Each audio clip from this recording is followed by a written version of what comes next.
табиғатты аялайық. Ерте кезде Бірлік ауылында ақылды ер жігіт пен зерек Айзере өмір сүріпті.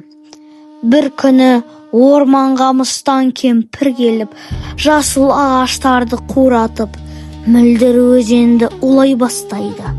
Құстар ұшып кетіп, аңдар тығылып, ауыл мұңға батады.